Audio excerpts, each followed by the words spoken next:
마태복음 14장 12절에서 21절 너희가 먹을 것을 주라 라는 제목으로 말씀 증거하겠습니다. 자, 12절에서 13절 같이 읽겠습니다. 요한의 제자들이 와서 시체를 가져다가 장사하고 가서 예수께 아뢰니라. 예수께서 들으시고 배를 타고 떠나사 따로 빈들에 가시니 무리가 듣고 여러 고을로부터 걸어서 따라간지라. 요한의 제자들이 이제 자신들의 스승 요한의 시체를 가져다가 이제 장사를 합니다. 그리고 예수에게 찾아가서 이 소식을 이제 전하는 내용, 그게 12절이죠. 그러니까 자신들의 그 스승을 잃은 그 요한의 제자들이 그 예수를 자신들의 새 주군으로 이제 섬기지 않았을까 추론을 해볼 수 있습니다. 자, 근데 이제 예수께서 그 제자들이 전한 소식, 즉 그 세례 요한이 어떻게 비참하게 억울하게 죽임을 당했는가라는 소식을 들은 그 예수님의 반응이 13절이에요. 예수께서 들으시고 그냥 배를 타고 떠나 따로 빈들에 가신다. 이렇게. 그러니까 세례 요한은 그 예수님을 위해서 모든 것을 바친 사람입니다. 그냥 세례 요한은 태어날 때부터 그러니까 오실 예수를 그 증언할 선지자로 이렇게 세움을 받은 자였어요. 그리고 그의 삶 전체는 뭐 자세한 기록은 뭐 없어서 우리가 알 수는 없지만 얼마나 충성되게 그 일에 헌신했을지 우리가 능히 짐작할 수 있습니다. 그런데 그가 이제 옥에 갇히게 되고 그가 옥에서 이제 여러 가지 기대를 하는 게 있었겠죠. 그도 인간인지라. 그러나 예수님은 옥에 갇힌 그 요한을 위해서 어떤 일을 행했다는 기록 자체가 없습니다. 그리고 지금 그 요한의 억울한 죽음 소식을 듣고 보인 반응 역시 다르지 않죠. 그냥 떠나 따로 빈들에 가셨다고 기록해 놓고 있습니다. 우리는 우리의 기도를 응답하시는 예수를 믿고 따릅니다. 언젠가 우리가 불행에 닥쳤을 때 그분이 우리의 기도에 응답하실 거다 이렇게 생각을 합니다. 우리가 큰 불행에 직면했을 때 아니면 이거 당면 어떤 해결해야 될 그 문제가 있을 때 그 문제에 이렇게 해답을 갖고 찾아오시는 그 예수를 우리가 소망을 합니다. 그러나 우리가 성경을 보면 볼수록 그 예수님은 우리의 소망을 들어주기 위해서 오신 분이 아니다라는 그 예수를 발견하게 됩니다. 그러면 예수님은 뭘 생각하고 사셨을까? 요한복음 4장 31절에서 34절을 보면 예수님의 머릿속을 가득 채운 게 하나가 있어요.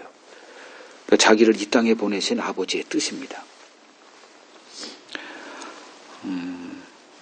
그러면 이제 예수님을 잘 보면 그 예수님을 움직이는 동력이 뭐였는가 하면 이 땅에 육신의 몸을 입고 이렇게 보내신 그 아버지의 뜻이 예수의 모든 것, 뭐 입을 열어서 가르친다거나 어떤 일을 행한다거나 뭐 결국은 십자가에 못 박힘을 당한다거나 그러니까 이 모든 것들의 배후에 그 아버지의 뜻이 예수를 움직이게 하는 동력이었다는 것을 우리가 이제 볼 수 있죠. 근데 표면적으로 보면 이걸 알지 못할 때 그 예수님은 우리의 필요를 채우시는 분으로 보여진단 말이죠. 그게 오늘도 이제 드러나요. 그래서 여기서 이제 잘 우리가 이제 성경을 이제 보는 눈을 이제 이렇게 키워야 되는데 그 예수가 이제 어떤 분인지 그 예수의 실상을 이렇게 알게 되면 어떤 경험을 우리가 하게 되냐면 실족이라는 경험을 하게 됩니다. 그러니까 이것을 반드시 우리가 경험을 해요. 그러니까 한 번도 실족하지 않았다 그러면 이거 심각한 문제입니다. 그러니까 예수로 인해서 한번 큰 멘붕에 빠진다거나 내가 이런 분을 계속 따라야 돼라고 하는 이 실족 경험이 반드시 한 번쯤은 있어야 됩니다. 그래서 우리가 그 예수를 아는 지식에서 이렇게 자라야 하는 이유가, 그리고 제가 그걸 계속 강조하는 이유가 바로 그거예요.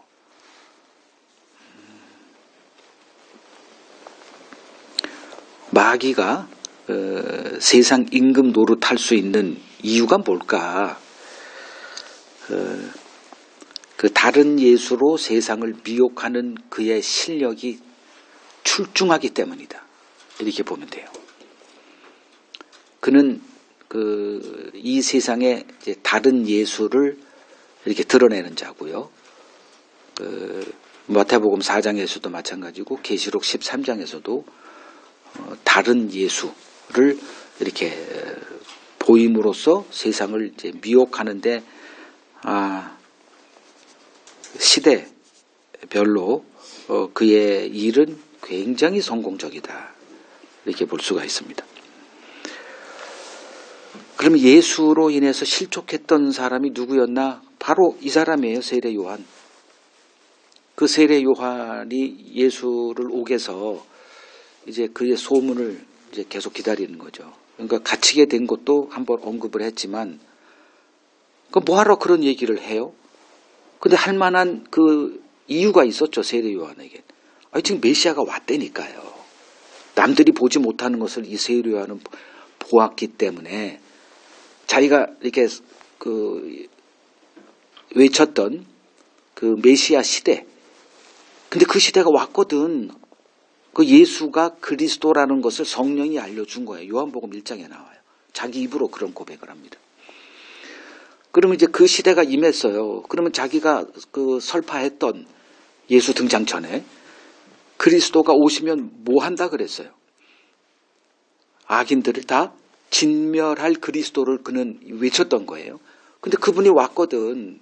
그러면 그는 이제 실존입니다. 그게. 예. 그냥 관념적인 그런 것이 아니라 그에게는 이게 현실이었어요. 이제 왔고 그 일이 벌어질 거예요. 그래서 그 확신 속에서 그 헤롯의 그 불륜 그것에 대해서 이렇게 직격탄을 날리고 그것으로 인해서 옥에 갇히게 된 거죠. 그럼 옥에 갇혔을 때 세례 요한은 의기양양했을 겁니다. 그리고 이제 그리스도가 행할 일을 이제 기대하고 있었겠죠. 근데 그런 일이 벌어졌어요? 안 벌어졌어요? 전혀 이상한 얘기만 하는 거예요. 그 제자들이 와서 계속 그에게 얘기 전해주는 거. 그래서 제자들을 보내서 우리가 다른 그리스도를 기다려야 하나요? 라고 질문까지 했을 정도입니다. 즉 세례 요한이 이제 예수에게 기대했던 것은 사회 정의의 실현이었습니다. 그러니까 악인에 대한 하나님의 공의로운 심판을 그가 기대한 거예요. 여러분 이 말씀 잘 들으십시오. 여러분들이 꿈꾸는 이제 메시아가 오셨을 때 재림이라고 하죠. 그 시대에도 아마 비슷한 걸 생각할 거예요.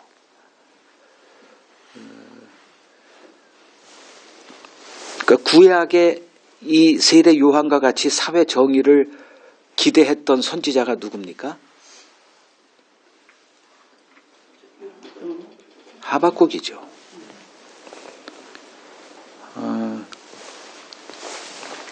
근데 하박국이 그런 하나님을 기대하고 응답이 없다고 말이야. 이렇게 하나님은 땡깡을 부리죠.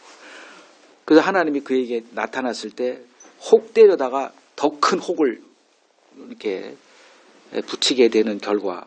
하박국자가 지금 설명할 시간은 없고요. 그러니까 하박국도 실족을 경험했죠. 진짜 하나님을 만나게 되면 다 이 실족을 경험하게 됩니다. 세례 요한도 마찬가지. 그가 기대했던 사회 정의 없어요. 그런 건 예수님의 관심사가 아니었어요. 그래서 이제 실족을 경험할 때 예수님이 이제 제자들에게 너희가 지금 보는 것을 가서 너의 스승 요한에게 그대로 일러줘. 그래놓고 하는 얘기가 누구든지 나로 인하여 실족하지 않는 자가 복이 있다. 이 말씀을 하시는 거예요.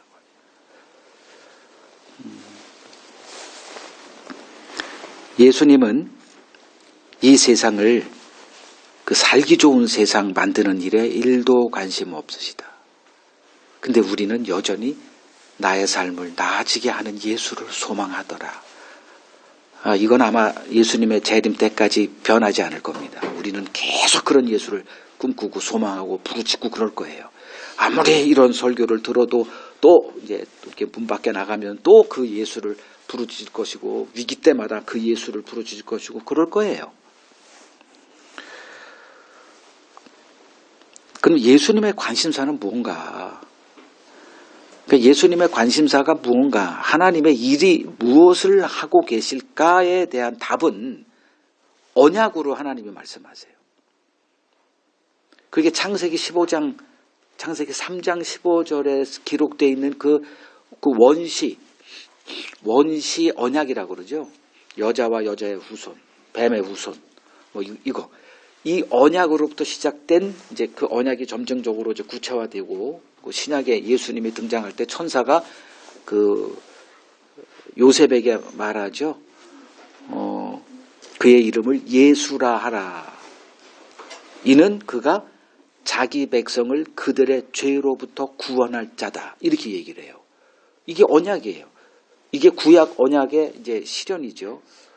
그 언약은 이제 아브라함부터 계속 다윗에 이르기까지 그리고 다니엘에 의해서 이제 이렇게 그 정점이 되어지고 그리고 이제 예수님의 등장으로 그 언약이 이런 거였구나. 이제 그 실체를 보여주신 분이 이제 예수님이시고요. 그러니까 자기 백성을 그러면 그냥 모든 인류를 구원하는 게 아니에요. 아주 구체화시켜요. 자기 백성이 따로 있거든. 자기 백성을 그들의 죄로부터 구원해서 그 일이 어떤 거냐 하면 이 세상에서 나오게 하는 일이에요. 그러면 이 세상에서 나와서 그러면 그들이 나온 이 세상은 어떻게 되느냐? 그걸 이제 그 쓰레기 처리장, 그걸 지옥이라고 얘기하죠. 그러면 세상을 더 나은 세상으로 만든다라는 그 가정은 설 데가 없어요.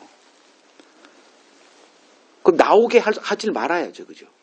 계속 있게 하면서 너희들이 세상의 소금이고 빛이고 우리가 흔히 생각하는 그런 것으로 이렇게 세상을 점점 나아지게 해라. 이런 개념 자체는 설 자리가 없어요.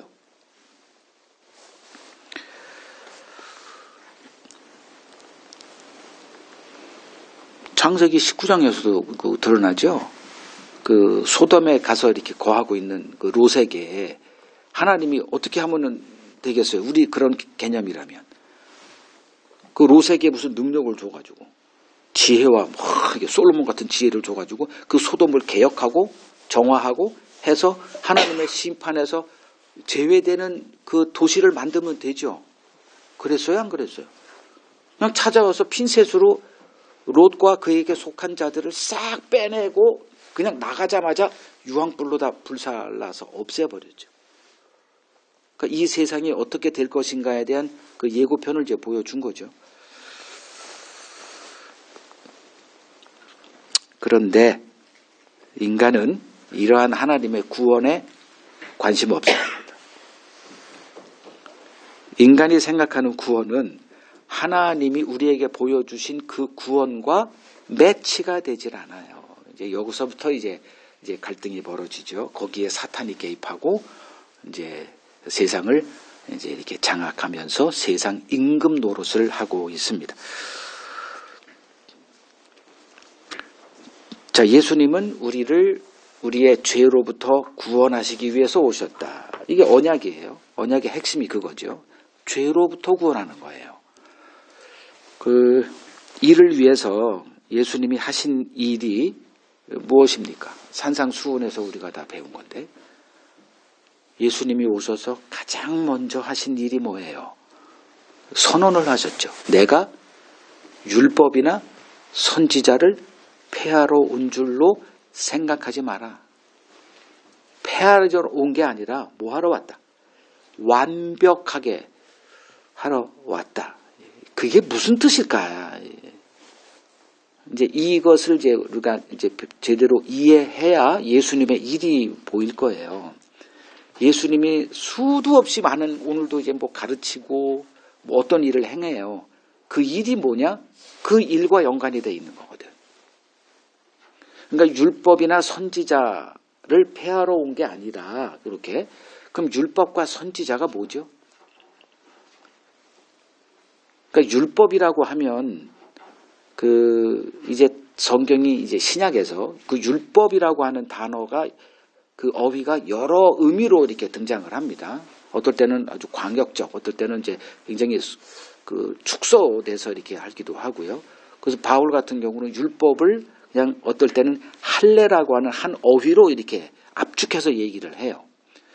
어떨 때는 지금 이렇게 율법과 선지자라고 하는 이 통칭 구약 성경. 이제 이렇게 이제 그래서 제가 어떨 때는 율법이라고 하거나 어떨 때는 성경이라고 하거나 이제 여러분들 잘 그걸 이해해서 들어줬으면 좋겠어요. 즉 예수님이 오셔서 하시는 일은 구약 성경 그들에게 주어진 그때는 그냥 성경이라고 칭하니까 성경을 완전하게 하시는 일이었다. 이게 무슨 뜻일까요? 이렇게 보시면 돼요. 거의 율법이 그러니까 구약 성경이 유대인들에게 지금 어떻게 돼 있다? 호흡하지 못하는 시체로 있는 거예요. 시체로. 그걸 예수님이 오셔서 심폐소생을 해가지고 PCR을 해가지고 다시 살려놓았다. 그래서 그 유대인들은 오늘날도 마찬가지예요. 그 성경을 이렇게 보는데 그러니까 죽어있는 성경을 봤을 때는 아무 영향이 없어요. 생명과 아무 관계없는 그냥 기독교 지식만 쌓아가는 거예요. 근데 예수님이 살려놓은 그 성경으로 우리가 성경을 이제 대할 때 이때는 얘기가 전혀 달라져요.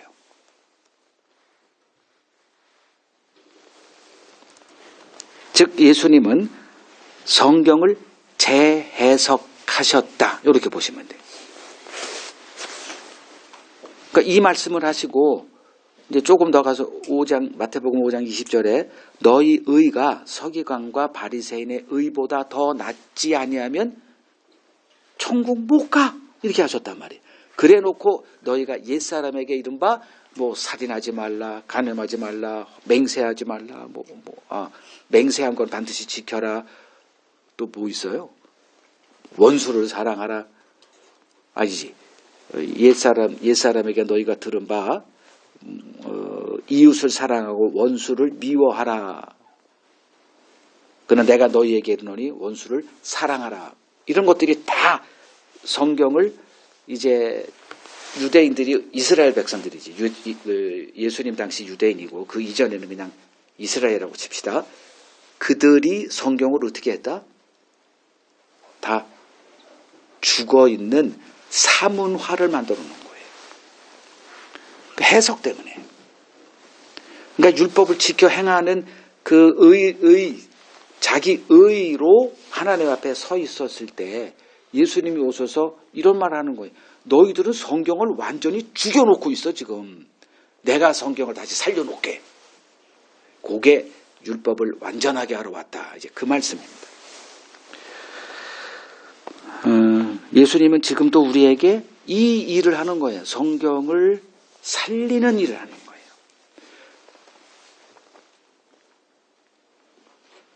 누가복음 24장을 보죠.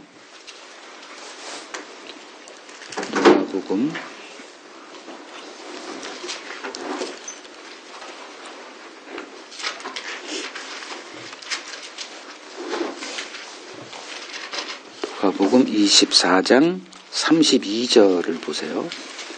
그러니까 예수님이 부활하신 후에 그 자기 고향으로 그 부활하신 주를 못 만났죠.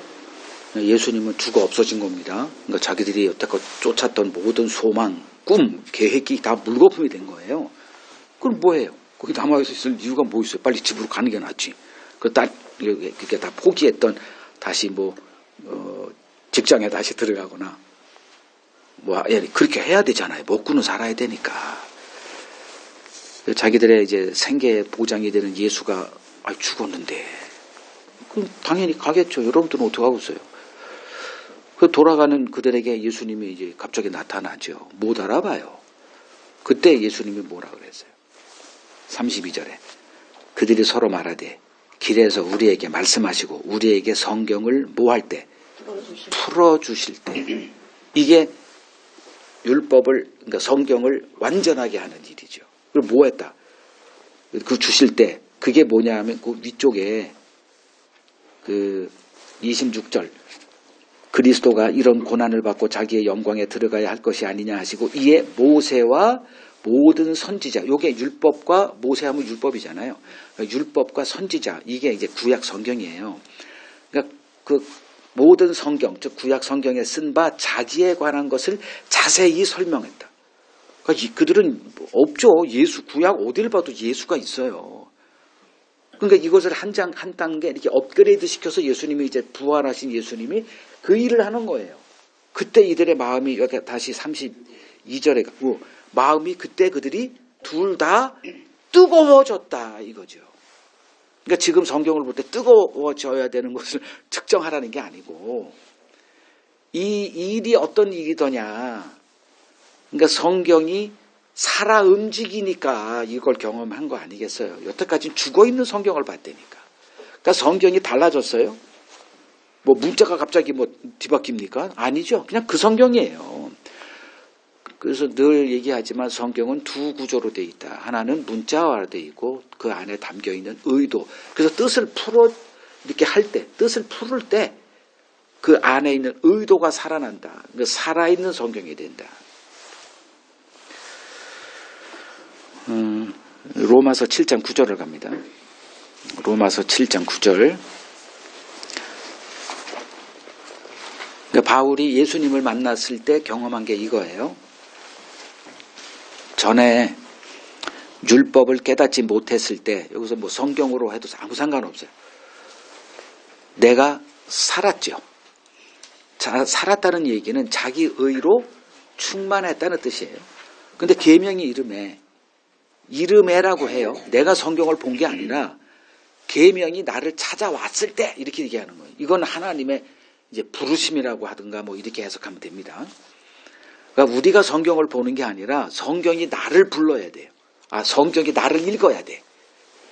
그러니까 우리는 내가 공부를 한단 말이에요. 이건 세상 학습으로는 방식으로는 성경을 볼 수 없다라고 얘기하는 게 그거예요. 이 계명이 이름에, 즉 성경이 나를 사로잡음에 이렇게 이런 일이 벌어져야 돼요. 그때는 어떻게 돼요? 죄가 살아났네? 그러니까 내가 성경을 볼 때는 내가 이런 걸 하라는 거구나. 그 구약의 이제 옛 언약 아래서 이제 벌어진 일이죠. 살인하지 말려니 살인하지 않고, 간음하지 말라. 그러니 간음 안 해. 마음속에는 이미 예쁜 여자 보면 자고 싶다. 하룻밤 이런 생각이 막 들끓어도 그거는 죄가 아니죠. 세상 어느 법정에 너 그런 생각했어? 10년. 이런 법은 없잖아요. 그 생각으로 하면 다 어디가 있어 지금. 다 교도소로 가 있고 사형죄 지옥불에 있어야 되잖아요. 근데 우리는 그건 죄가 아니거든. 행했느냐 결과로 따지잖아요. 근데 예수님이 오셔가지고 어떻게 해요? 계명이 이름에, 즉 계명이라는 게 뭐예요? 예수님을 얘기하는 거예요. 예수님이 내게 찾아오심에 어떤 일이 벌어져? 죄는 살아나고 내가 갑자기 죄인이 되는 거예요. 그게 예수님의 율법을 완전하게 하러 왔다. 그래 놓고 이제 옛날에 너희들은 살인하지 말라. 그 모세 율법 옛 언약 안에 있었지. 근데 내가 너희한테 이른다. 이게 진짜 뜻이야. 사람에게 대해서 분노하거나, 그러면 분노하지 않은 사람은 어디 있어? 개에게 분노해요? 에이, 개에게 분노합니까? 우리가 사람에게 분노하지. 그것도 누구에게? 내 옆에 있는 사람들 때문에 분노하지. 그러면 매일 분노하잖아요. 안 그래? 매일 매초까지는 아니어도 매 순간 볼 때마다 그냥 분노가 쏟아지고 아유 저 미련한 놈. 그러면 그게 뭐예요? 다 죄래잖아요. 예수님이. 그리고 지옥불에 떨어진대. 뭐 한 5년 그게 그 법정 5형 9형이 아니에요. 그래서 예수님이 이름에 즉 계명이 이름에 이것은 율법을 완전하게 하신 예수님이 내게 오심에 죄는 살아나고 나는 죽었다가 되죠. 이 경험을 한 자들이 이제 하나님을 보는 자들이에요. 이것이 오늘날 예수님께서 부활하신 예수님이 영으로 자기 백성을 찾아와서 하시는 일이다. 그 일을 이렇게 소개하는 자가 목사들이죠. 그걸 제가 지금 하고 있는 거예요. 자, 오늘 본문은 그 유명한 이제 오병이어 표적에 관한 내용입니다. 그러니까 세례 요한의 죽음 소식을 들은 예수께서 이제 제자들을 데리고 어디로 가요? 빈들이죠. 빈들이 뭐예요? 비어있다. 들은 그냥 어떤 처소를 말해요. 비어있는 공간으로 갔다 이 뜻이에요. 그걸 우리는 빈들 이렇게 해석한 거고, 빈이 뭐다? 먹을 게 아무것도 없는 이 소리예요. 황량한 곳으로 갔다. 그러면 구약의 출애굽한 이스라엘이 어디로 갔죠? 빈들에 갔죠. 그걸 광야라고 하는 어휘가 등장하는 거예요. 거기서. 즉 출애굽한 이스라엘을 광야로 인도해서 하늘 양식인 만나를 먹이신 그 일을 우리에게 연상시키는 거죠. 빈들로 가셨다. 자, 이제 그 내용을 보겠습니다. 14절에서 16절 같이 읽죠. 예수께서 나오사 큰 무리를 보시고 불쌍히 여기사 그 중에 있는 병자를 고쳐 주시니라. 저녁이 되매 제자들이 나와 이르되 이곳은 빈들이요 때도 이미 저물었으니 무리를 보내 마을에 들어가 먹을 것을 사 먹게 하소서. 예수께서 이르시되 갈 것 없다. 너희가 먹을 것을 주라. 자, 여기서 너희가 먹을 것을 주라에 밑줄을 치십시오. 너희가 먹을 것을 주라.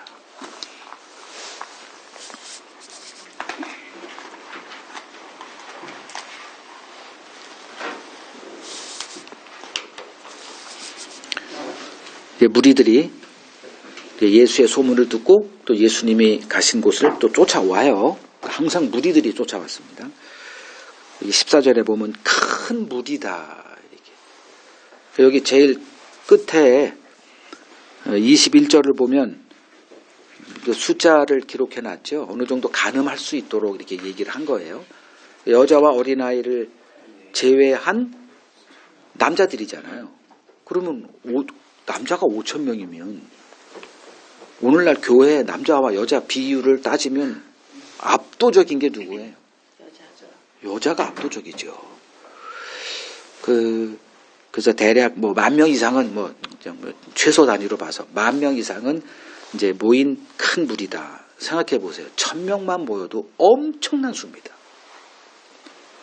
10,000명이 모였다? 아마 어마어마한 숫자라. 뭐 100만 명 뭐 이렇게 얘기하는 게 아니에요. 10,000명만 모여도 어마어마한 숫자예요. 이제 그들이 이제 예수를 따른 이유가 뭘까? 여기 써 있잖아요. 14절에 대부분 병 고침 받고자 하는 사람들이에요. 그러면 예수님이 이렇게 그 예전에 그 어떤 무슨 뭐 그 병 고치는 그 하는 사람이 있는데 그 제가 필리핀에 있을 때 그 사람이 한번 필리핀에 이렇게 온 적이 있어. 빌리그레암? 아니 빌리그레암 병 고치는 거하고 상관없어요. 내 이름이 생각이 갑자기 안 나는데 그 하얀 그 있고 그 이스라엘 사람이에요. 유대인인데 생각이 안 나. 그건 뭐 중요한 건 아니고 어떻게 했냐 하면 너무 많은 그 공설 운동장 같은 데서 이렇게 했는데 그 스테디움을 꽉 채웠어요. 병 고친다니까. 그리고 이제 그 700라고 하는 그 프로그램을 그냥 그 사람 오기 전에 한 몇 년 동안 틀어주더라고. TV에서. 그러니까 기독교 국가니까. 물론 천주교지만. 근데 그 사람을 계속 이렇게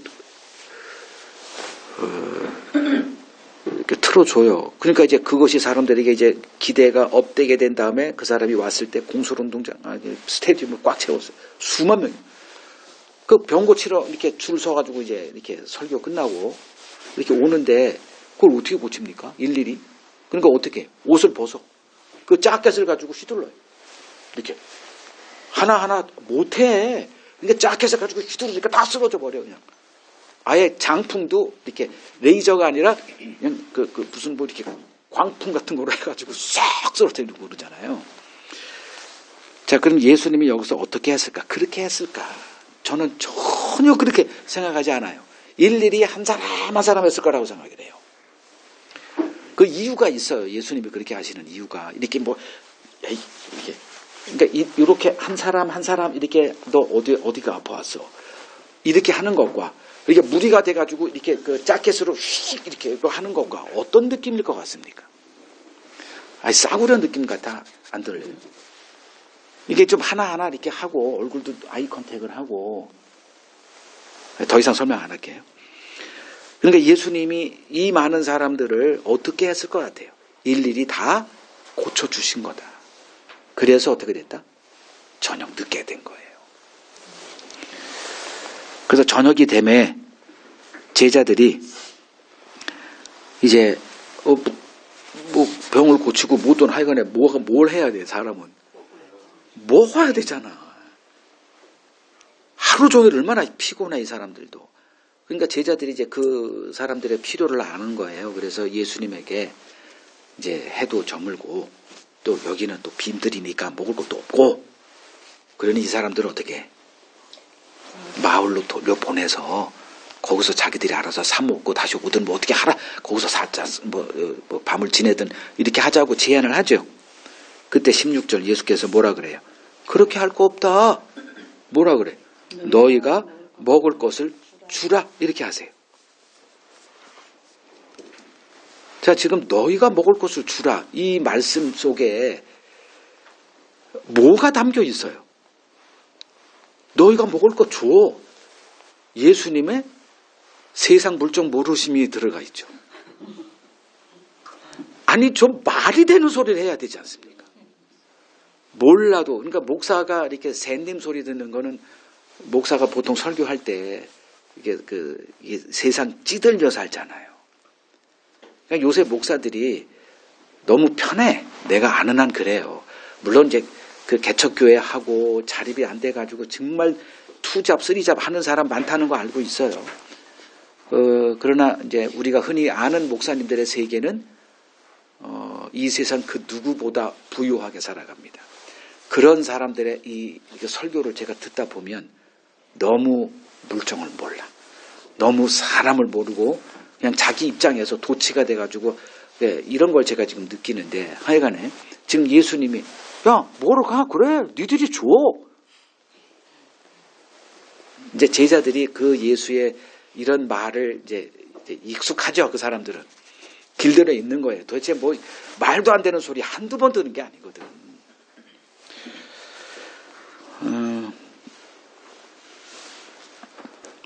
하여간에 무리의 수가 뭐 10,000명이 넘어가요. 보통 이제 한 20,000명 된다고 합디다. 그러면 이제 10,000명으로만 치고 애누리 해가지고 그냥 10,000명이 되는 그냥 들에 사람밖에 없는 거예요. 그 많은 사람들에게 우리가 먹을 게 하나도 없는 거 예수가 모를까요? 잘 알죠. 빵 하나 없다는 거 알아요. 근데 니들이 주래. 이 예수 여러분들이 감당할 수 있어야 됩니다. 예수님의 어휘가 그렇다니까. 그러니까 우리가 성경에서 경험하는 하나님이 바로 이런 하나님이다쯤은 알고 있으라는 거죠. 자, 출애굽기 보죠. 출애굽기 3장 10절. 딱 둘만 얘기 드릴게요. 3장 10절. 이제 내가 너를 바로에게 보내어 너에게 내 백성 이스라엘 자손을 애굽에서 인도하여 내게 하리라. 이 말과 똑같죠. 지금 이 모세는 그 40년 전에 이 혈기라기보다는 할만해. 그죠? 나이 40이거든. 지금은 나이 80이에요. 그때 한번 이스라엘을 자기 힘으로 구원해 보겠다고 했다가 이게 발각이 나가지고 주행랑을 치고 지금 이 광야로 도망온 거거든. 거의 뭐 죽음을 몇 번 뭐 경험했겠죠. 그래도 지금 이제 어떻게 살아남고 거기서 지금 살아 있어요. 나이 80. 아무것도 못해. 언어도 다 까먹었어. 그런 모세를 하나님이 찾아와서 애굽에 가서 내 백성 꺼내와.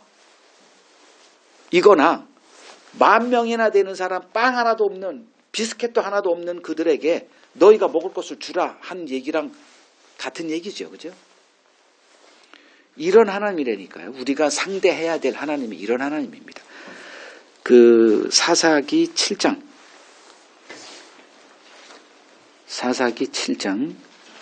2절에서 4절을 봐요. 이제 기도원을 이제 사사로 부릅니다. 그러니까 불러서 그 미디안 족속으로부터 내 백성 이스라엘을 구원해내라 이제 얘기를 해요. 그럼 싸우라는 거잖아요. 그래서 이제 그 동원령을 내렸어요. 많은 사람들이 모였어. 근데도 숫자는 너무 작아. 근데 하나님은 뭐라 그래? 너무 많대. 너를 따르는 백성이 너무 많대. 기드온의 눈에는 이걸 가지고 어떻게 싸워요? 근데 하나님은 너무 많대. 줄이래. 그건 줄여가지고 뭐 3만 명인가 모였죠. 그래서 그걸 줄이고 해가지고 10,000명. 그것도 많대. 그렇죠? 3절에 야 너는 무서운 사람 있냐? 돌아가. 그래서 돌아간 자가 22,000이고 10,000명 남았죠. 이거 가지고 어떻게 써? 근데도 4절에 아직도 많대요. 그래서 줄여가지고 300 만들었죠. 그러면 3명으로도 할 수 있다. 까지도 갈 수 있잖아요. 이거 없어도 돼. 기도 혼자 할 수도 있어. 삼손 같은 경우 혼자서 싸웠잖아요. 근데 300명이라는 그 숫자 어휘를 만들어냅니다. 굳이 하나님이. 자, 이런 하나님을 우리가 상대하고 있다쯤은 알고 이제 시작하자는 거예요. 그러면 왜 이런 무리한 요구를 하실까? 이유가 뭘 거예요? 뭐겠어요? 뭐 전략을 배우고 뭐 이런 거 하라는 게 아니에요.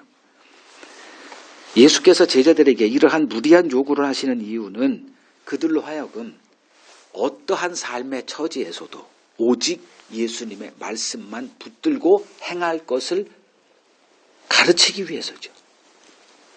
어떤 상황에서도. 그러니까 이걸 우리가 지금 이제 그 믿음이다 이제 이렇게 얘기하는 거예요. 그러니까 예수님의 어휘를 잘 배우라는 거예요. 그러니까 뭐 예수님이든 하나님이든 하나님의 어휘가 우리와 달라요. 우리는 어떤 계산이 돼야 실행을 하죠. 근데 하나님께서는 우리 인간의 계산을 무너뜨리죠. 그 대표적인 예가 그 요한복음 11장에 요한복음 11장 하면 뭐 어떤 사건이에요? 여러분들 성경 실력을 동원. 오! 나사로 죽이잖아요. 예수님이 살리는 게 아니라 지금 병 들어가지고 이제 그 누이가 찾아와가지고 사람을 보냈지. 당신이 사랑하는 나사로가 병들어 지금 죽기 일보 직전입니다. 그러니까 그 어차피 죽을 거야. 기다려. 그럼 기다린단 말이에요. 그리고 늦게 이제 가. 사흘 동안이라. 그러니까 이제 마르다 마리아 또 동일하게 좀 일찍 오지 이런 얘기를 하는 이유가 그거예요.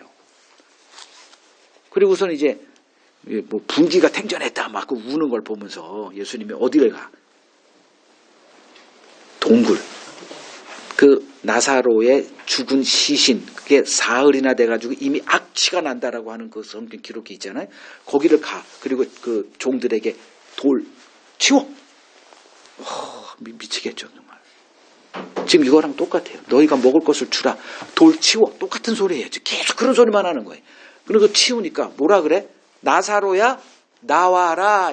여기서 뭔가 캐치가 되죠. 죽은 자가 어떻게 나옵니까? 그러면 예수께서 나오라라고 할 때는 뭔 얘기가 담겨 있는 거예요? 그걸 행할 수 있는 능력이 말 속에 담겨서 우리에게 준다는 거예요. 즉 모세에게 너 지금 가서 내 백성 이스라엘을 그 애굽의 그 바로와 손에서 건져 내와, 이 얘기는 네가 하라는 게 뭐예요? 내가 하겠다는 거죠. 그 죽은 나사로가 까지 이렇게 하나님이 하실 때는 하나님의 어법을 알아야죠. 즉 우리가 정치에 들어가면 뭐 여의도 문법이라 그러잖아요. 그 사람들이 쓰는 어휘와 우리가 일반인이 쓰는 어휘는 전혀 다릅니다. 그래서 정치인들의 말을 그냥 액면 그대로 이렇게 받아들이고 하는 이 사람들을 보면 참 안타까울 때가 한두 번이 아닌데 그 문법을 배워야죠. 문법을. 성경에 하나님의 문법, 어법이 있단 말이에요. 그거를 들을 길을 준다. 이제 이렇게 얘기를 하는데,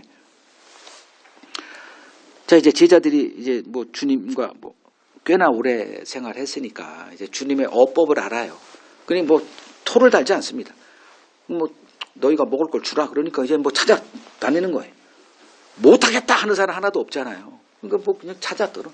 그러니까 무리들 속에서 어떤 꼬마애가 갖고 있는 그 물고기 2마리, 떡 5개, 이걸 뭐 도시락 하나를 이제 발견하고 그걸 가져와. 그러니까 이 제자들의 심리가 뭐겠어요?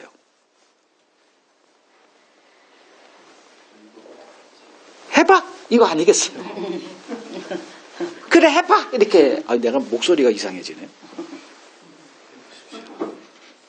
그러니까 예수님이 하죠. 예수님이 해요. 그리고 그걸 받아요. 그걸 받아가지고 어떻게 합니까? 뭐 하세요? 어디를 보고? 19절 끝에 이제 무리를 명하여 잔디에 다 앉혀요. 여기서 잔디라는 것은 구약의 뭐 때문에 그러죠? 나를 쉴 만한 물가로 거기에 뭐가 있지? 푸른 초장. 그게요. 그러니까 어휘를 다 연결을 시켜서 그러니까 이렇게 그림을 그려주는 거예요. 잔디에 앉혀. 그래 놓고 이제 이렇게 뭐 50 이렇게 한 다음에 이 떡 5개, 물고기 2마리를 가지사 이제 손에 쥐었어요. 그리고 어떻게 하느냐? 하늘을 우러러 축사했다. 자, 이때 뭔 일이 벌어졌을까요? 하늘을 우러러 하나님께 감사하고 그리고 그것을 제자들의 손에 넘겨줍니다. 제자들의 손에는 그 떡이에요. 그러니까 자기들이 예수에게 건넸던 떡이에요. 다른 떡이에요. 이제 다른 떡이 된 거예요. 언제? 예수께서 하늘을 우러러 축사할 때 다른 떡이 된 거예요. 이걸 나눠주라고 하는 거예요. 우리가 세상에 나눠줘야 될 것이 바로 이 양식이라는 거예요.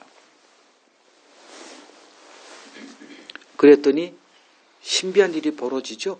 그들이 떡 5개니까 그걸 어떻게 이렇게 양분해가지고 12 제자가 하나씩 이렇게 들만한 걸 하고 그거를 떼죠.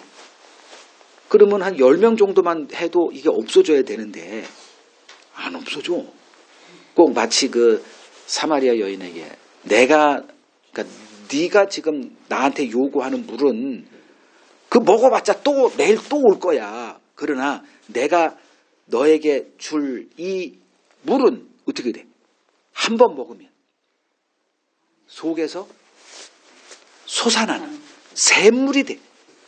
전혀 다른 걸 주는 거예요. 전혀 다른. 그러니까 이 제자들이 어떻게 했는지 비디오로만 뽑아서 모르는데 그럼 뭐 봐야 되나 그걸? 이걸 봐야 돼요? 응? 문자적으로 어떤 영상 비디오가 있어야 돼요? 이거 능히 짐작할 수 있잖아요. 그냥 예수님이 하신 그 말 그대로 해. 쉬지 않도록 영생하도록 계속 그 제자들도 지들이 보는 거 이거. 그러니까 와서 받아 먹은 사람들은 그 순간만 봤으니 계속 있는 거, 계속 있나 보다 봤겠지만, 제자들은 요것만 있는 거예요. 근데 여기서 그냥 이게 계속, 마치 그 어떤 여자에게 기름 부어. 그러면 니들이 가서 빌려온 그것만큼 떨어지질 않아. 계속 나와. 똑같은 거죠. 그죠? 계속 나와. 그걸 누가 봐? 제자들이 보는 거예요. 요렇게 하나님이 먹을 것을 나눠줄 증인으로 세워가세요. 그러니까 제자들은 생생한 거죠. 이게. 요걸 보니까 계속 나오네. 계속 나오네. 계속 나오네. 그래서 어느 때까지 이 무리들이 다 배불리 먹고 몇 광줄이에요? 12이라는 숫자를 또 만들어내요. 굳이 12 숫자야. 12 숫자는 뭐예요? 언약 백성이죠. 언약 백성들을 내가 먹이겠다. 자, 제가 지금 이제 설명할 게 뭐 요 정도까지는 여러분들은 다 이게 뭐 쉽게 이해하게 될 텐데,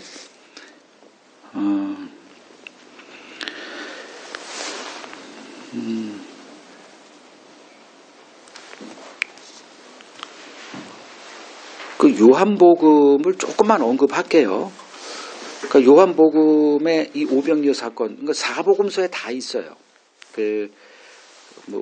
네 사복음서에 그 오병이어 표적은 이제 다 이렇게 있는데, 그 요한복음은 아주 독특하죠. 그 표적을 보고 예수를 따라가죠. 임금을 삼고자 하죠. 그때 예수님이 그들을 떠나요. 제자들은 빨리 그들에게서 떠나게 하고. 그리고서 이제 배 타고 건너가요. 그리고 그 건너간 곳까지 이들이 따라와요.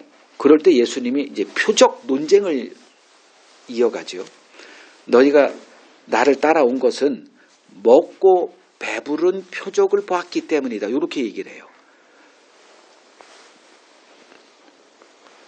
그래서 썩어 없어질 양식을 구하지 말고 영생하도록 있는 양식을 구하라. 이렇게 표적 논쟁을 조금 비꼬아서 이렇게 그들에게 얘기하세요. 요거는 다른 복음서에는 없어요. 요한복음만 있습니다. 그리고선 그들에게 이제 뭐 여러 가지 얘기가 이제 있어요. 뭐 핵심은 그거죠. 내가 하늘에서 내려온 생명의 떡이다. 자기를 만나보다 한 단계 다른 차원. 그러니까 만나는 육신의 그 생명을 연장시키는 거죠. 그래서 그들은 다 죽었잖아요. 그죠? 그 만나 먹고 살은 사람 하나도 없죠. 먹고는 하루하루 연장해서 있었지만 그들 다 죽었단 말이에요. 근데 예수님은 뭔 얘기를 하냐 하면 그 만나의 실체가 나다 이렇게 얘기하는 거예요. 하늘에서 내려온 떡. 그래서 예수님이 뭐 했어요? 하늘을 우러러. 그래서 하늘과 떡을 이렇게 오버랩 시키는 거죠. 하늘에서 내려온 떡. 그러니까 내가 그 하늘에서 내려온 떡인데 어떻게 나를 먹는데 내 살을 먹고 내 피를 마셔서 영생을 얻으라 이런 얘기를 하시는 거예요. 그러니까 자기들은 언제 죄 문제를 가지고 지금 신기하게 그냥 자기들의 문제는 뭐예요?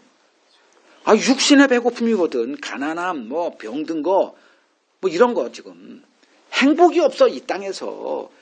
그래서 그 행복을 좀 얻고자 예수를 찾아왔는데 뭐 예수 살을 뜯어 먹으래.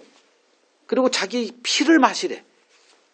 그래서 질려가지고 다시는 예수를 따르지 않았다가 이제 요한복음 6장 66절에 기록돼 있어요. 다 질려가지고. 이게 이제 실족이죠. 예수로 실족한 거예요. 그러니까 진짜 예수를 보면 다 실족한다니까요. 왜냐하면 우리는 가짜 예수를 좋아하죠. 진짜 예수를 우리는 혐오합니다. 그래서 성경이 이렇게 드러나면 우리는 죽어요. 내 모든 게 다 소멸이 돼버려. 그래서 그냥 덮는 거예요. 그거 싫어. 그냥 나 이거로 좋게. 뭐 이게 진리든 아니든 상관없어. 그냥 내가 믿는 거 그냥 이거 바꾸지 마. 이제 이런 걸 고집한단 말이에요. 안타깝죠. 자, 근데 그 마태복음에서는 이런 얘기는 아예 없어요. 뭐 마가복음, 뭐 누가복음엔 이런 얘기는 없어. 요한복음에만 그게 담겨 있고요. 그러면 이제 마태복음에서 얘기하는 것은 뭐냐? 그 자기에게 나온 무리들을 불쌍히 여기고 제자들에게 너희가 먹을 것을 주라. 여기에 이제 빙점을 찍어 놓고 있습니다. 자, 예수는 자기에게 나온 무리들을 밀어냈어요? 어떻게 했어요? 불쌍히 여겼어요. 요걸 통해서 그 하나님이 우리를 어떤 감정으로 보고 계시는가 이걸 이제 보여주고 있습니다. 하나님이 우리를 바라보시는 감정, 우리를 대하시는 그 감정이 있죠. 여러분들이 어떤 사람들을 대할 때마다 감정이 달라요. 그죠? 어떤 사람은 아주 그냥 아무 감정도 없는 그냥 이렇게 있는 사람이 있는 반면에 어떤 사람은 그냥 차갑기가 말할 수 없이 이런 감정을 대할 수도 있고 어떤 사람은 그냥 따뜻하기가 이루 말할 수 없이 뭐 여러 가지 감정이 있어요. 근데 하나님의 우리를 인간을 향한 감정은 딱 하나예요. 그게 바로 불쌍히 여기는 마음이에요.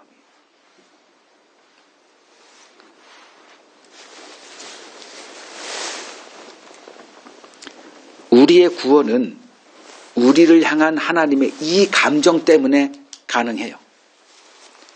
불쌍히 여기는 마음. 이게 하나님의 사랑의 본질이다 이렇게 보시면 돼요. 뭐 하나님의 사랑, 이 성경은 하나님의 사랑을 증거하는 책입니다. 하나님은 요한 1서에서는 뭐 정의다. 하나님은 뭐 지혜롭다. 이런 얘기를 하지 않아요. 하나님은 사랑이다. 본질이 사랑이래요.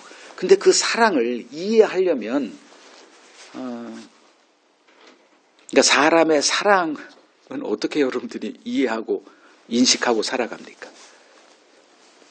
인간의 사랑, 하나님의 사랑, 어휘는 사랑 똑같아요. 그죠? 두 글자. 사랑. 같은 어휘를 써요. 그럼 하나님의 사랑과 인간의 사랑을 동급으로 여긴다? 이거는 서로 망하자는 거죠. 달라요. 어떤 사람이 갖고 있는 사랑의 그것과 또 어떤 사람이 갖고 있는 사랑, 이 무게도 달라요. 그럼 이제 하나님의 사랑은 어떤 사랑이냐가 제가 오늘 이거를 좀 말씀드리고 싶은 거예요. 시간이 될지는 모르겠는데. 너희가 먹을 것을 주라 할 때 먹을 것이 뭘까? 그게 이거예요. 하나님의 사랑입니다. 다른 것을 주라는 게 아니고 너희가 받은 그 사랑을 그대로 사람들에게 주라. 요거예요.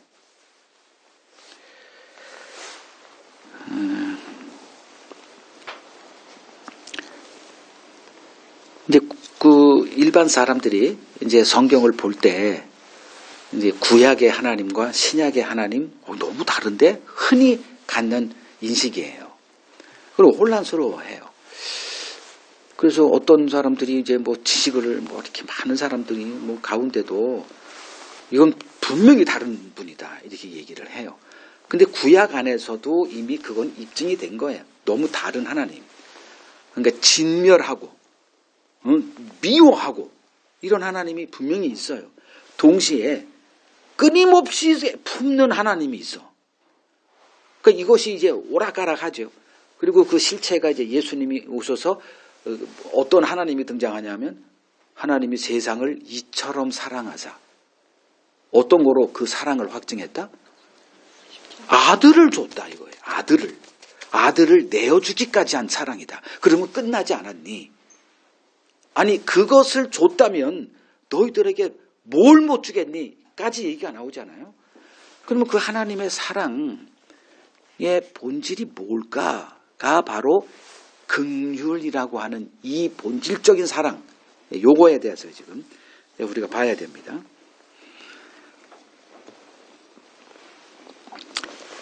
그러니까 구약에서 이제 보게 되는 하나님이 이제 두 가지로 나오잖아요. 막 진노하고 온전히 그냥 다 죽여버려라. 뭐 살벌하죠. 그런 반면에 또 이렇게 그 예를 들면 그 호세아에 이제 드러나는 그 음란한 자식들 더 이상 내 백성 아니야. 이렇게 선언해놓고 호세아에게 음란한 여인과 그러니까 창녀와 결혼하라고 해요. 그리고 그 여자가 떠날 걸 알아. 그러니까 결국은 그 여자가 또 다른 남자에게 이 본성을 거스르지 못하고 또 다른 남자로 또 가. 자기가 그렇게 사랑을 보였건만. 그때 이제 그러면 보통 이제 끊어야 되는데 하나님이 호세아에게 뭐라 그래요? 다시 찾아가서 데려와. 요걸 보여주는 거예요. 그러면 이제 헷갈리잖아요. 이런 하나님은 어떻고 이건 또 뭐고. 자, 이걸 풀 수 있는 방법은 하나밖에 없어요. 하나님이 역사관을 이걸 보면 이게 풀려요. 하나님의 역사에 이 인간 역사를 등장시킨 하나님의 의도만 알면 왜 하나님이 이렇게 잔혹하게 나타났다가 또 사랑이 등장했다가 이 복잡한 것들 흔히 사람들이 구약 성경을 보면서 이해가 안 가. 흔히 그러잖아요, 사람들이. 예를 들면 이 세례 요한 같은 경우도 아니 이렇게 자기에게 충성했던 사람을 그냥 이렇게 그냥 방치하냐? 이게 사랑의 예수야? 뭐 이런 것들. 그런 것들을 이해할 수 있는 유일한 방법은 하나님의 역사관을 보면 돼요. 이 세상 역사가 뭐 때문에 등장했어요? 이 세상은 어떤 나라죠? 인간 나라죠. 그 다니엘서만 보더라도 계속 인간 나라를 짐승으로 표현하잖아요.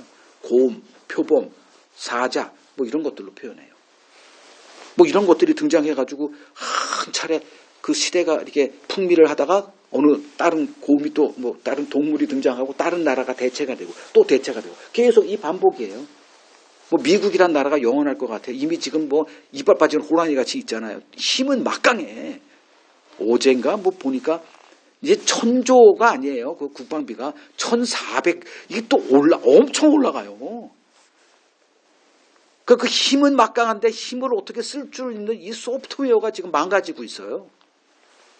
그 조만간에 또 우리 시대는 뭐 태어날 때부터 미국이 강대국이고 지금도 미국이 강대국이지만 뭐 기껏해야 몇 년이에요. 우리가 살아온 게. 아마 여기서 제가 제일 연장자입니다.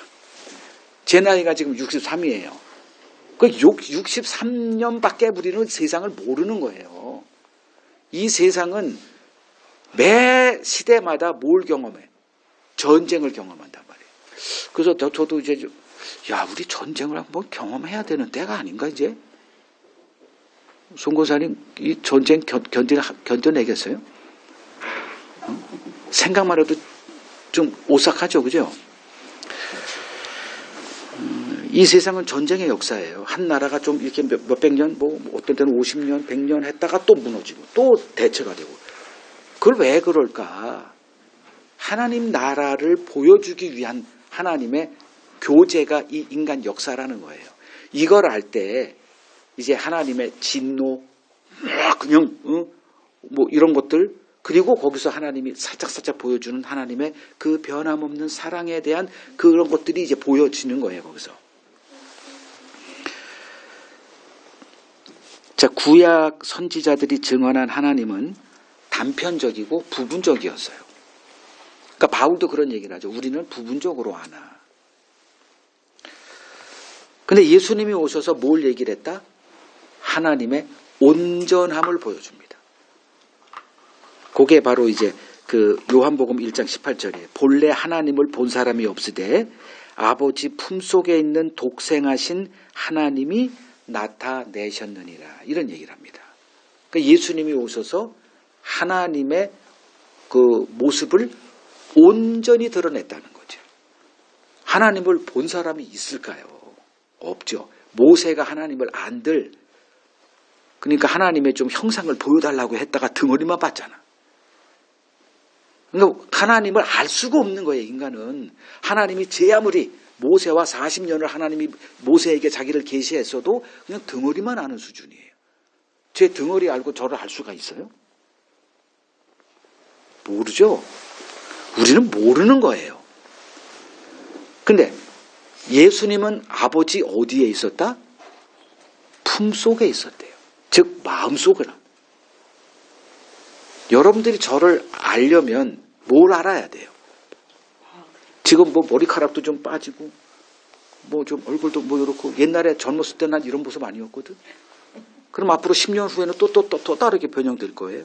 그게 아니라 나를 뭘 알아야 나를 아는 거예요. 내 품속을 알아야 아는 거죠. 그냥 우리는 대부분 껍데기만 알아요. 근데 예수님은 아버지 품속에 있는 독생하신 하나님이 등장하여 그 아버지를 보여줬으니 그분을 얘기를 들어야죠. 그러면 예수님이 우리에게 알려주신 하나님은 어떤 하나님인가요? 마태복음을 보죠. 마태복음 5장 45절.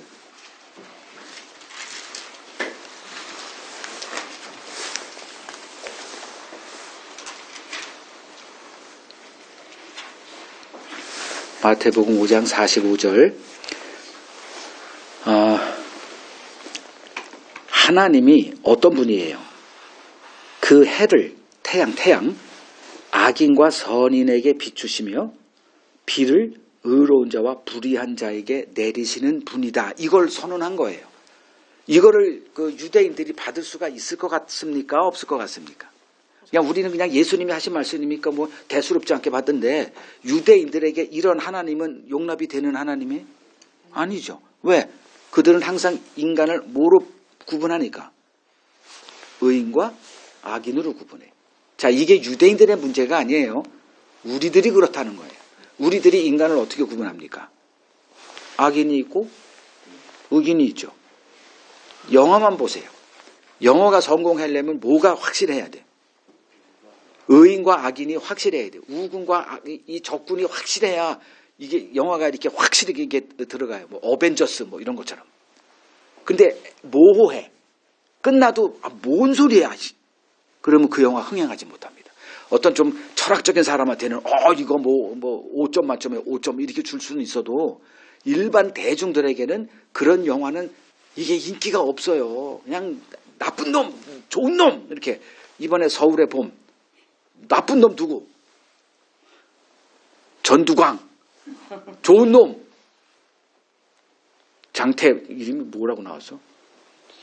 장태환인데 뭐로 이름이 나왔죠? 안 보셨구나. 한번 보세요. 그러면 악인과 그걸 아주 그냥 확실하게 구분해 놓으니까. 그래야 되는 거예요, 우리는. 근데 우리는 항상 뭐로 한다? 이웃을 의인과 원수로 구분해요.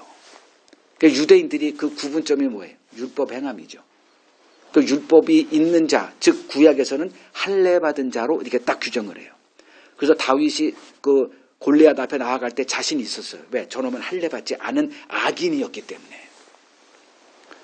근데 예수님이 오셔서 뭘 얘기를 해요? 악인과 의인의 구분이 있다 없다? 없다가 되는 거예요. 지금 유대인들은 율법을 갖고 그 율법을 지켜 행한답시고 자기들은 의인의 반열에 딱 올려놨어요.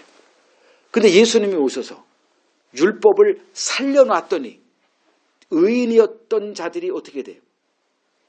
이방인이나 율법이 있는 자나 없는 자나 똑같은 악인으로 다 규정돼 버리네.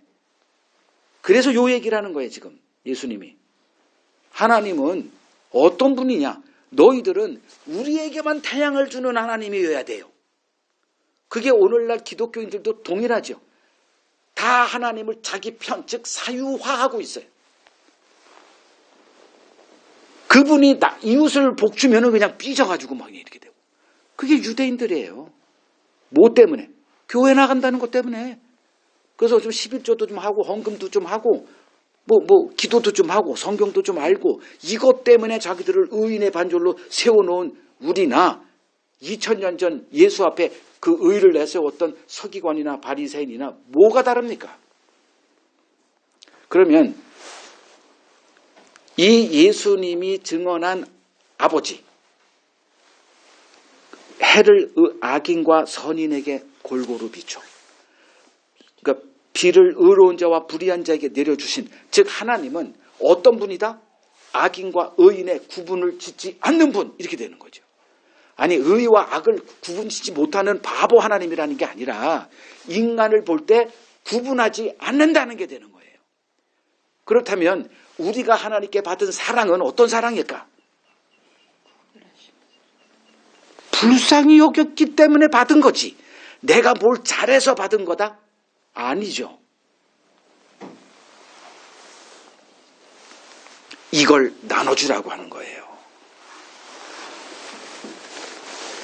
뭐 예수 믿으면 천국 간다 이런 부적을 나눠주라는 게 아니고, 예수 믿으면 가족이 화평하게 된다, 병도 고쳐받는다, 지금 힘들고 있냐? 그럼 예수님이 당신의 그 뭐 구세주가 돼가지고 당신을 잘되게 하고 이름을 날리게 하고 이런 먹을 게 아니라, 이럼에도 불구하고 우리를 사랑하시는 그 사랑을, 그 사랑의 하나님을 양식으로 나눠 주라는 겁니다.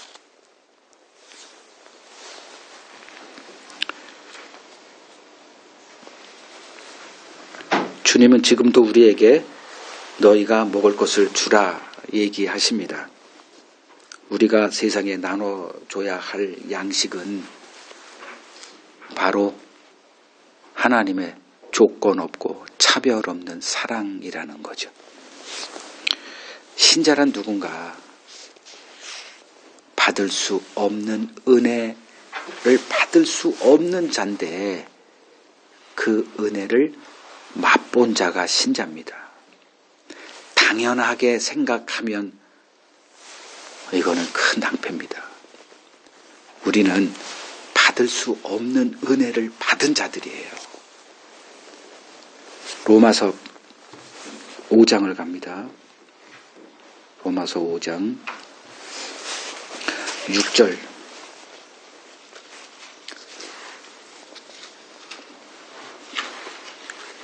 우리가 아직 연약할 때에 기약대로 그리스도께서 경건하지 않은 자를 위하여 죽으셨도다.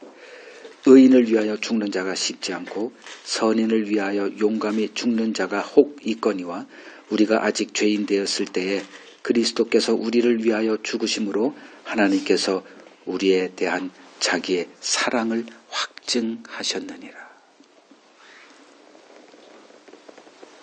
성경이 말하는 하나님의 사랑의 실체를 바로 알아야 합니다.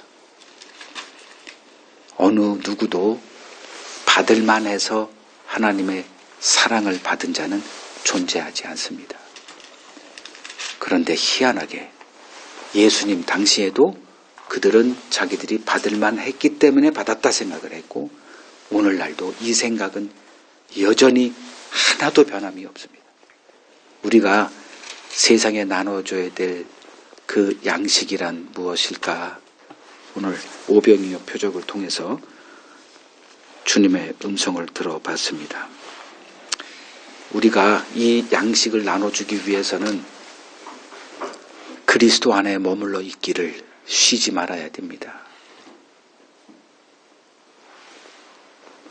그래서 그분의 사랑이 어떤 사랑인지 바로 알 때 우리가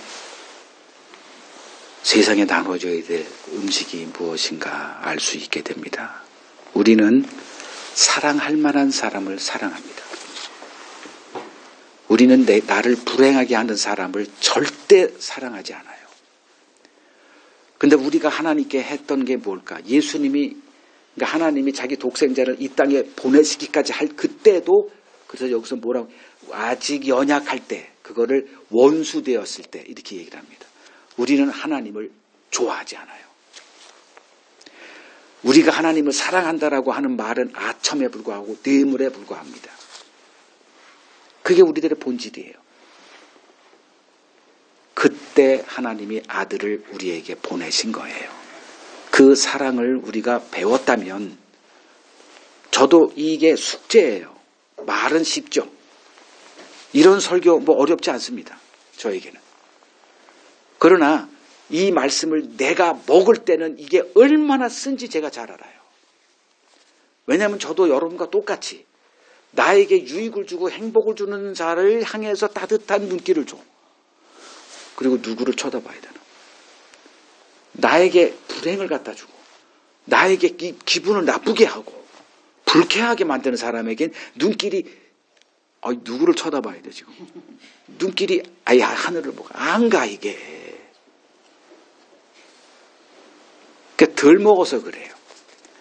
아직까지 제가 하나님의 사랑의 그 실체에 대해서 그거를 완전히 섭취를 못했기 때문에 나타난 반응인 것 같아요. 주님이 나를 찾아왔을 때 나는 어떤 사람이었나 착각하지 마세요.